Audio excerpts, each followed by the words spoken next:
Lâmpada para os meus pés é a tua palavra.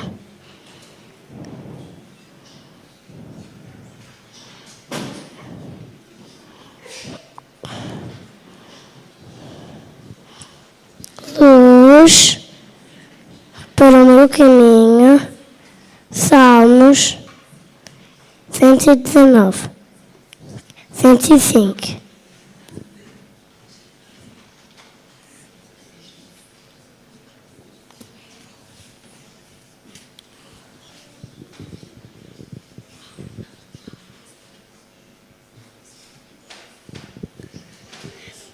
Escondi a tua palavra no meu coração para não pecar contra ti. Salmo 119, 11.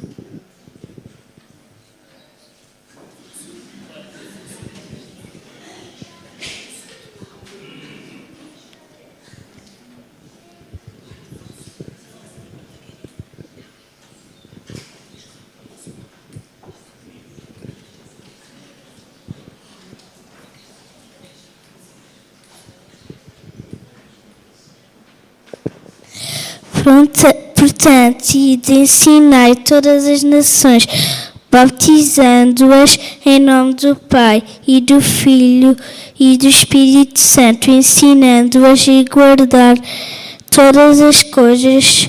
Estou convosco todos os dias até a consumação dos séculos. Amém.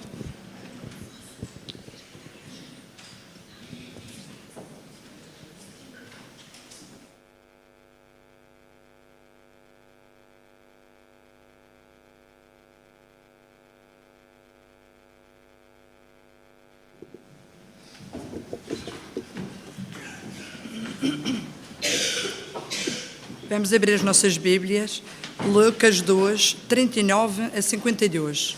Lucas 2, 39, 52. E quando acabaram de cumprir tudo, segundo a lei do Senhor, voltaram à Galileia, para a sua cidade de Nazaré. E o menino crescia e se fortalecia em espírito, cheio de sabedoria, e a graça de Deus estava sobre ele. Ora, todos os anos iam seus pais a Jerusalém à festa da Páscoa. E tendo eles já 12 anos, subiram a Jerusalém segundo o costume do dia da festa. E regressando eles, terminados aqueles dias, ficou o menino Jesus em Jerusalém e não o souberam seus pais. Pensando, porém, eles que viria de companhia pelo caminho, andaram caminho de um dia e procuravam entre os parentes e conhecidos. E como não encontrassem, voltaram a Jerusalém em busca dele. E aconteceu que, passando 3 dias, acharam no templo assentado no meio dos doutores, ouvindo-os e interrogando-os. E todos os que o viram admiravam a sua inteligência e respostas. E quando o viram, maravilharam-se. E disse-lhe sua mãe: Filho, por que fizeste assim para conosco? Eis que de teu pai e eu, ansiosos, te procurávamos. E ele lhes disse: Por que me procuravas? Não sabeis que me convém tratar dos negócios do meu pai? E eles não compreenderam as palavras que lhes dizia. E desceu com eles e foi para Nazaré. E era-lhes sujeito. E sua mãe guardava no coração todas estas coisas. E crescia Jesus em sabedoria, em estatura, em graça, para com Deus e os homens.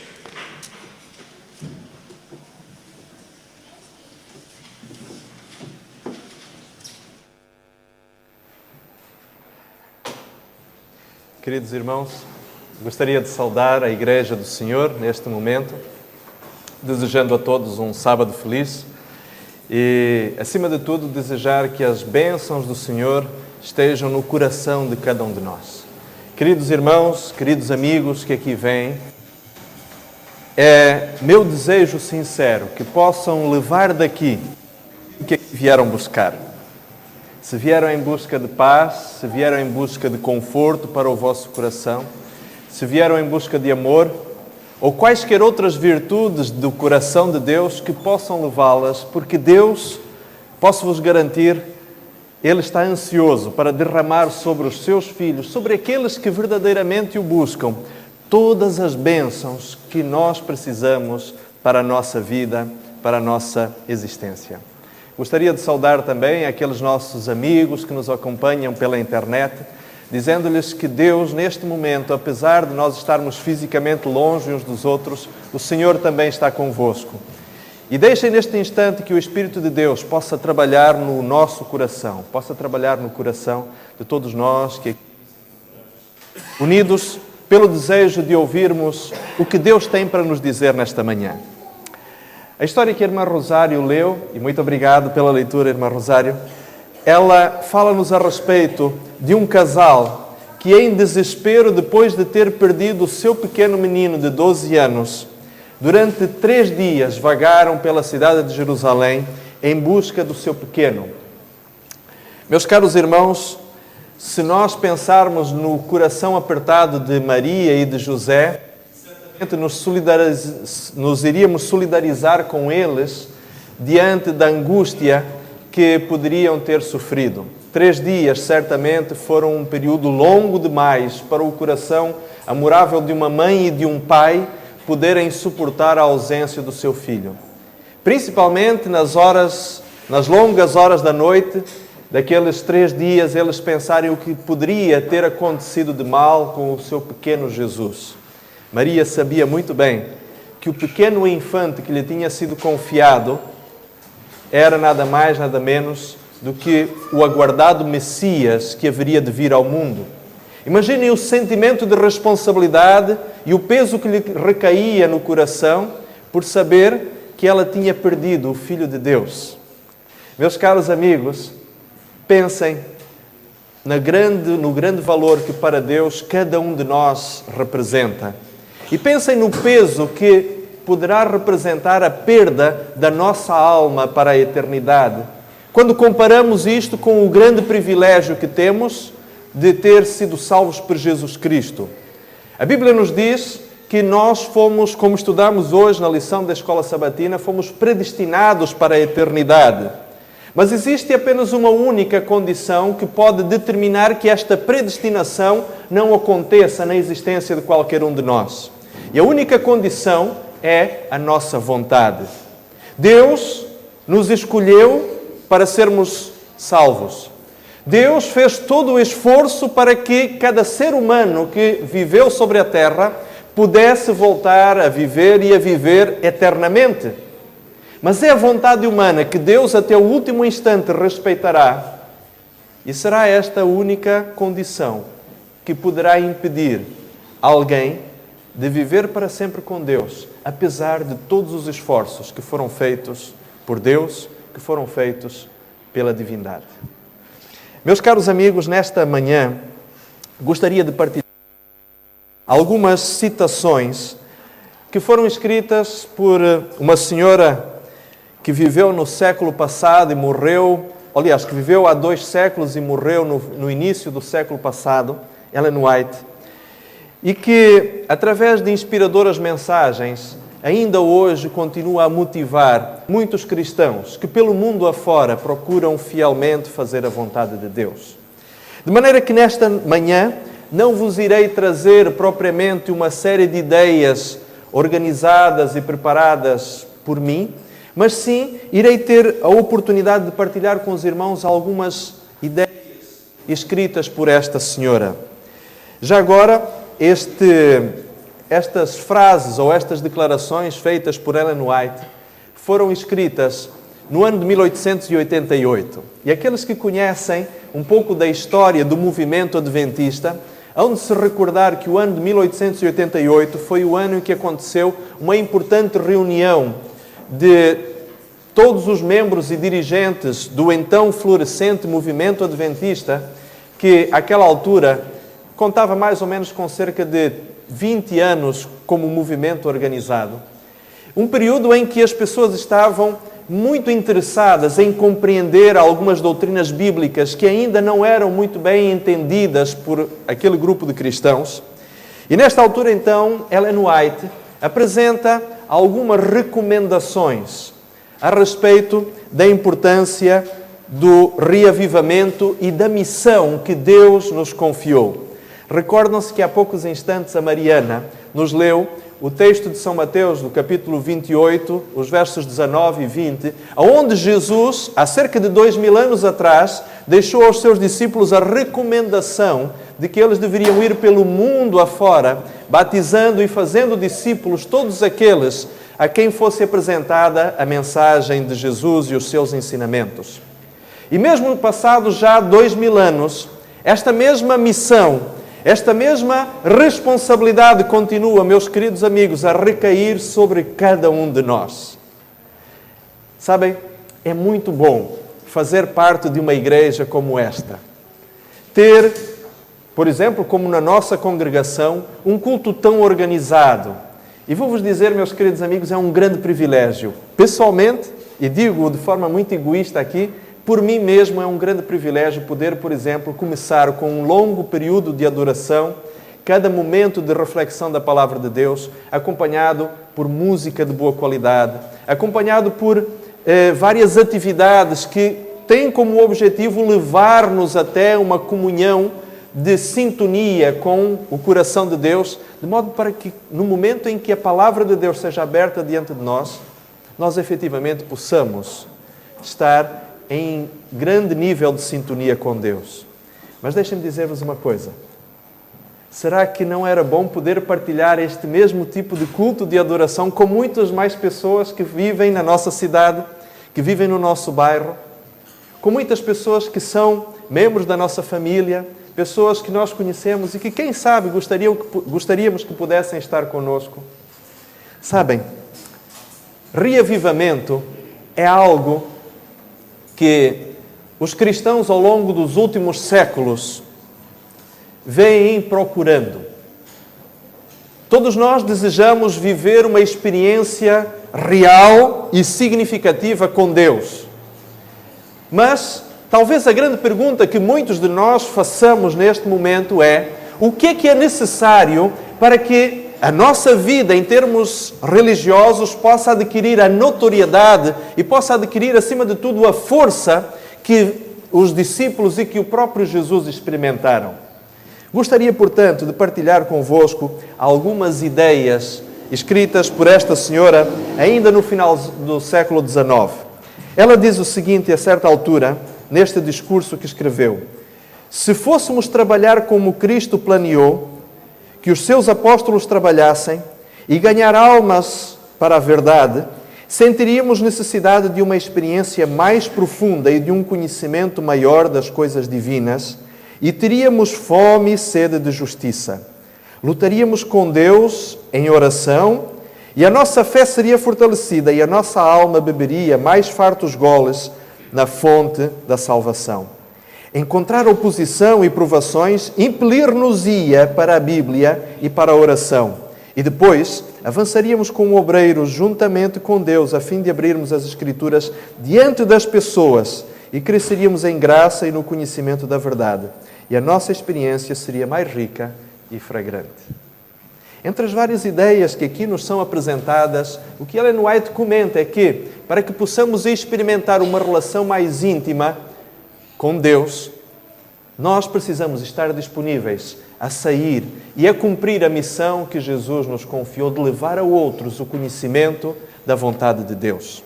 Mas ela mais adiante continua a dizer que ninguém se exclua por haver outros que têm talentos para aplicar na causa. Façamos a nossa parte. Deus não dispensa ninguém. Com frequência ouço pessoas que dizem: pastor, eu não me sinto capaz de fazer isto ou aquilo.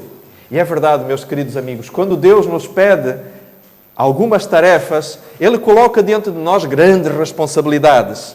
Mas quando Deus nos chama, podem ter a certeza, meus queridos amigos, que Deus não deixa de também oferecer àquele a quem chama o poder e o carisma para a realização dessa mesma tarefa. Se Deus um dia chamou todos os discípulos e todos os crentes e seguidores seus que um dia haveriam de viver ainda neste mundo, Ele nos convidou para levarmos ao mundo inteiro o conhecimento do amor e da salvação que Jesus nos quer oferecer Por isso, Ele também nos deu as ferramentas e nos deu a capacidade para o fazermos. Nós precisamos apenas confiar. Continua ainda dizendo, trabalhemos apenas para a glória de Deus e para o bem dos homens. Deixemos que desapareça de vista, deixemos que o eu desapareça de vista, enquanto com um sincero propósito e solenes orações de fé trabalhemos para aquele que morreu, para que nós possamos viver. Vamos ter com os nossos vizinhos um a um e aproximemo-nos deles até que o seu coração seja aquecido pelo nosso interesse sincero e abnegado. Sejamos simpáticos com aqueles e oremos por eles, procurando oportunidades de lhe fazer o bem na medida do possível. Reunamos então alguns deles e abramos diante deles a palavra de Deus perante a sua mente obscura. Mantenhamos-nos atentos como alguém que tem de dar contas pelas almas dos homens e aproveitemos ao máximo o privilégio que Deus nos dá de trabalhar com Ele na sua vida moral. Não negligenciemos falar aos nossos vizinhos e manifestar-lhes toda a bondade ao nosso alcance, para que possamos, por todos os meios, chegar a salvar alguns. Meus queridos amigos, quando nós vemos esta recomendação que Ellen White nos faz a respeito da necessidade de falarmos com carinho, servirmos com amor aos nossos vizinhos, àqueles que nos são próximos, talvez nós nos demos conta do quão egoísta muitas vezes é a nossa vida, do quão egoísticos muitas vezes têm sido os nossos interesses, do quão egocêntricos têm sido os nossos momentos de lazer. Meus queridos, quantas pessoas vivem no nosso prédio, quantas pessoas nós nos cruzamos a cada dia, que estão a viver verdadeiros infernos existenciais e para os quais faria bem uma palavra de carinho, um sorriso afável, uma pequena mensagem que, quem sabe, no início das nossas horas do dia, no estudo da manhã que fizemos da Palavra de Deus, nos pudesse ser partilhado com essa pessoa e que provavelmente faria com que o seu dia, a sua semana, quem sabe o resto da sua vida, pudessem ser diferentes. Ela continua dizendo a certa altura, que para que o reavivamento aconteça, basta apenas que isto comece por uma pessoa. Quando as igrejas são reavivadas, é porque algum indivíduo busca sinceramente as bênçãos de Deus. Sabe, meus queridos, nós aqui somos cerca, oficialmente, de 300 e poucos membros nesta igreja. E se uma única pessoa dentre nós estiver disponível para fazer aquilo que Deus lhe pede, a diferença começará a ser sentida. Meus queridos amigos, eu acredito que nós, nesta congregação, não temos só uma pessoa que está sinceramente disponível para fazer a vontade de Deus. Se nós estivermos disponíveis para deixar que o Senhor nos conduza, coisas fantásticas acontecerão. Planos mais amplos serão traçados em devido tempo, mas os esforços pessoais, individuais e o interesse pelos nossos amigos e vizinhos conseguirão muito mais do que podemos, neste momento, calcular. Aqueles que mais sucesso tiveram em ganhar almas foram homens e mulheres que não se orgulharam da sua capacidade, mas que saíam em sua humildade e fé, e o poder de Deus atuava com os seus esforços para convencer e converter o coração daqueles a quem eles apelavam. Mais adiante, esta escritora diz: se quisermos ser fortes, devemos exercitar as nossas capacidades. Exercitemos fé em Deus, pondo à prova as suas promessas ao tomarmos a nossa cruz e carregarmos os nossos fardos. Há demasiados talentos que estão guardados em lenços e enterrados na terra. Refere-se ela fazendo alusão à parábola dos servos que receberam cada um deles alguns talentos. E ela diz então, quando Jesus partiu, deixou a cada homem uma tarefa, e nada fazer é uma desculpa injustificável. Aquele que não tem nada que fazer, arranja tempo para maledicência, para boatos, para calúnias, para a fomentação de sarilhos. Nada que fazer traz mau testemunho para os irmãos e dissensão para dentro da igreja de Cristo. Jesus disse: quem comigo não ajunta, espalha. A lei de Deus está a ser espezinhada e o seu sangue, o sangue do concerto, está a ser desprezado. Podemos nós cruzar os braços e dizer que não temos nada que fazer? Queridos irmãos, despertemos. O momento que estamos a viver é um momento solene e encontramos-nos no meio de uma batalha acesa. A verdade e o erro estão a aproximar-se do seu confronto final. Marchemos debaixo da bandeira, que é o estandarte ensanguentado do nosso príncipe Emanuel, e combatamos o bom combate da fé. Conquistemos honras eternas, pois a verdade acabará por triunfar, e nós poderemos ser mais do que vencedores por meio daquele que nos amou. As horas preciosas de tempo da graça estão a terminar. Trabalhemos seguramente pela vida eterna para que possamos glorificar ao nosso Pai Celestial e ser o meio de salvar almas por quem Cristo morreu. Queridos amigos, os tempos que vivemos não são tempos fáceis. Não são tempos também que nos permitam grande contemplação e desperdício de oportunidades.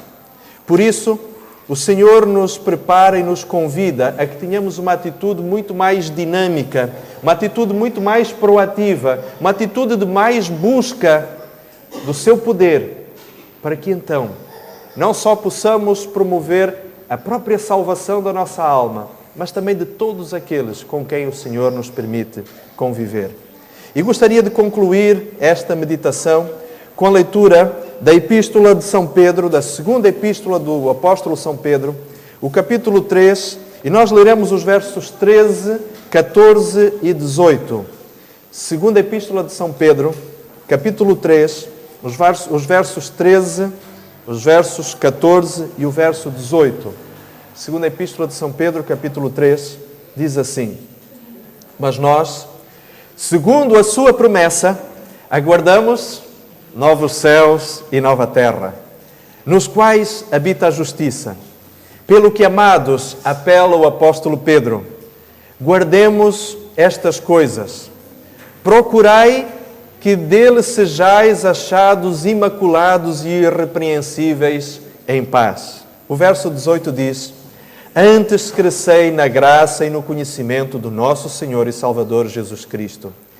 E a Ele seja dada a glória, assim como agora, como no dia da eternidade. Amém.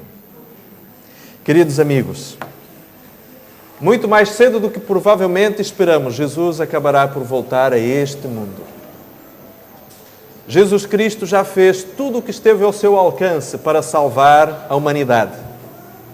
Agora está em nossas mãos podermos, com carinho, levar a outras pessoas o conhecimento deste grande Deus que amou e que continua a amar cada ser humano, para o qual será uma fonte de tristeza a sua eterna perdição. Queridos amigos, Deus nos chama especial. E este convite que o Senhor faz a cada um de nós nesta manhã não depende de conhecimento, não depende de capacidades, não depende sequer de habilidades adquiridas. Simplesmente Jesus nos convida para irmos e falarmos às outras pessoas. Se falarmos do que conhecemos, certamente Deus fará o resto. É o convite que Ele nos faz. Nós esperamos novos céus e nova terra, nos quais habita a justiça. Que o Senhor nos dê a grande graça de estarmos, não só nós, mas muitos dos nossos amigos e familiares neste mesmo reino que Ele está desde já a preparar. Que o Senhor abençoe a todos com a sua palavra no nosso coração. Amém.